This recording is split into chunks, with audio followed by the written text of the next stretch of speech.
Nĩ kiagago kĩrĩa kĩiyũrĩtwo nĩ Aikari kuma ituura rĩa Nkutoto, Samburu ya gatagati thutha wa gĩkundi kĩa miruthi kĩrĩa kĩrathiũrũrũka kuuraga makiria ma ng'ombe 20. Saizi imekula zaidi ya ng'ombe 20 hapa. Saizi tena ina watu wako hatarini.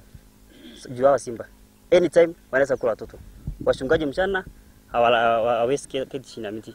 Miruthi ino ĩrĩa kũratuĩka makienda-ini kĩrĩa gĩkuhĩrĩirie gicagi kĩu, Aikari maraikara na mbabu magĩtigĩra kutharikirwo kuma atumia nginya ciana. Watoto wanapanda miti. Hiyo simba anataka kupanda miti kutoa hiyo watoto kwa miti. Kĩba kũrĩ moni kuona rĩrĩ ti rita rĩa mbere kutharikirwo nĩ nyamu cia kĩthaka, no na thengia wa gũikia mateta mao kũrĩ ruhonge rwa nyamu gũtirĩ ikinya rĩtacũkĩtio. Just imagine this family now, ambao walikuwa na ng'ombe 5, sasa hizi wamebaki na ng'ombe 1. Tunaona kama serikali wame relax sana.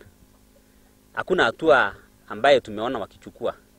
Hata licha ya kuripoti kila wakati tunaenda kuambia ya kwamba tumepata hasara fulani, mifugo wanyama wametufamia kwa njia hii, hakuna hatua ambayo imechukuliwa. Mbunge wa Samburu West na Isulale Suda ogete ni ugwati munene kuri Aikari ma matura maya, akiuria ruhonge rwa nyamu mwena ucio kuingirira na ibenya o uria kwahotekeka mbere ya marakara ma muingi mambateire. Hiyo tunasema kwamba KWS haraka wakuja, na kwa sababu Suguta ward ina border some of the ranches, so maybe they have just gotten out of the ranches, and I must say watu watafukuzana tu nazo siku 2, 3, 4, then people might decide to kill these lions, and then now we're coming to arrest people and to harass people. Kuona muingi wa matura maya wibokaga urithi wa ng'ombe na mburi, gukiri uguo ni morite thirikari kubanyuka na ibenya niguo kubonokia miturire yao mbere ya maugite wetereri.